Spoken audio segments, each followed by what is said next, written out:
마티아 신부의 사목 이야기.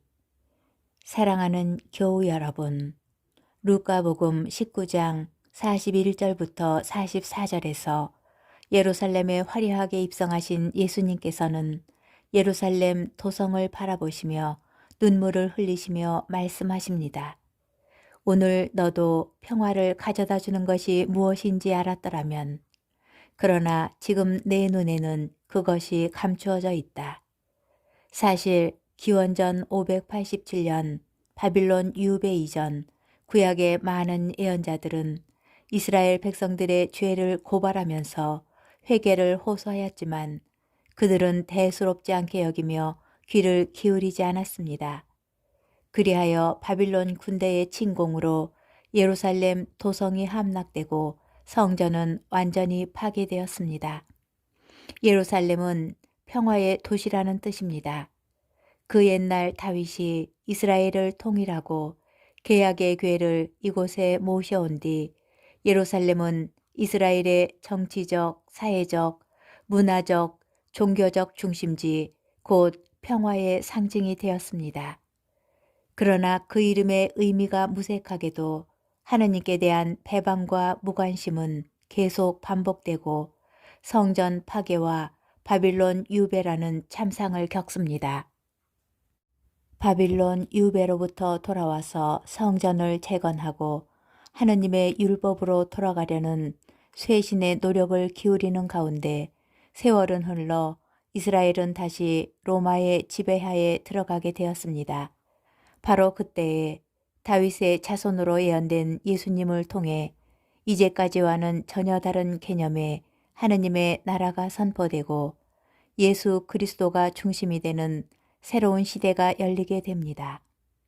그리고 예수님께서 예루살렘의 진정한 하느님의 평화와 구원을 위해 입성하시건만 정작 예루살렘은 하느님의 아들 구원자 예수님을 알아보지 못하고 이에 대한 안타까움에 예수님께서 눈물을 흘리신 것입니다. 사실 이스라엘의 지도자들은 로마와의 협력하에 자신들의 기득권을 유지하고 누리는 것에만 눈이 멀어 있었고 이스라엘 백성들은 당장 자신들을 정치적 압제와 경제적 어려움으로부터 해방시켜줄 힘있는 메시아, 영웅을 기대하고 있었습니다. 더구나 수많은 기적을 행하시는 예수님의 놀라운 능력을 보았기에 자신들을 위해 그 능력으로 악을 쳐부수고 새로운 세상을 만들어주기를 바랐습니다.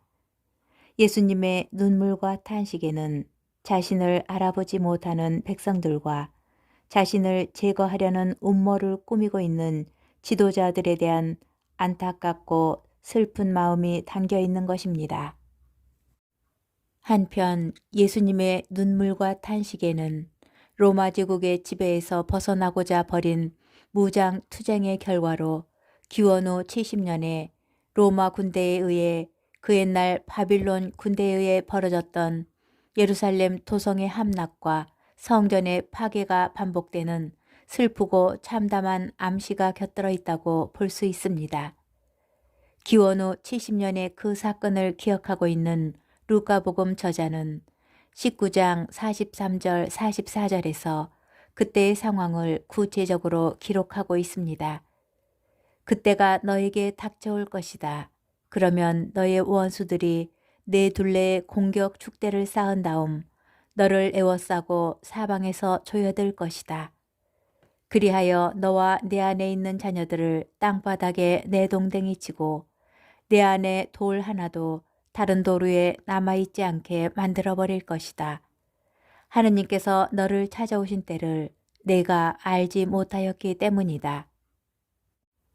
오늘 우리가 주목해야 할 말씀은 하느님께서 너를 찾아오신 때를 내가 알지 못하였기 때문이다 라는 구절과 예루살렘 성전을 바라보시고 눈물을 흘리시며 탄식하신 오늘 너도 평화를 가져다 주는 것이 무엇인지 알았더라면 그러나 지금 내 눈에는 그것이 감추어져 있다 라는 구절입니다. 진정한 평화를 가져다 주는 것이 무엇일까요? 하느님의 말씀을 듣는 것 말고 무엇이 있을까요? 그 말씀을 알아듣지 못해 멸망을 향해 가는 예루살렘을 바라보시며 예수님께서 눈물을 흘리시는 그 마음을 이제 새로운 전례력 나해의 대림 제1주일을 맞는 우리는 과연 얼마나 느끼고 있는지 생각해 보시기 바랍니다. 오늘 우리가 사는 세상을 바라보시며 예수님께서는 여전히 하느님 말씀에 귀 기울이지 않고 물질주의, 이기주의, 욕망 충족에 집착하며 사는 우리를 향해 눈물을 흘리시며 탄식하고 계시지 않을까요? 나 환우들의 섬인 소록도에 있는 성당 제대 뒷면에는 하느님의 눈물을 형상화한 스테인드 글라스 작품이 있습니다. 바다 위에 떠있는 자그마한 섬 소록도 위에 온통 붕대로 칭칭 감은 십자가가 커다랗게 서 있고 그 바다와 섬과 십자가 위로 주먹만한 크기의 하느님의 눈물이 비처럼 쏟아집니다. 나 환우들의 아픔과 고통을 당사자들보다 더 처참하게 가슴 아파하시는 하느님의 눈물은 인간을 사랑하시기 때문에 하느님께서 치르시는 처절한 고통과 희생을 의미할 것입니다.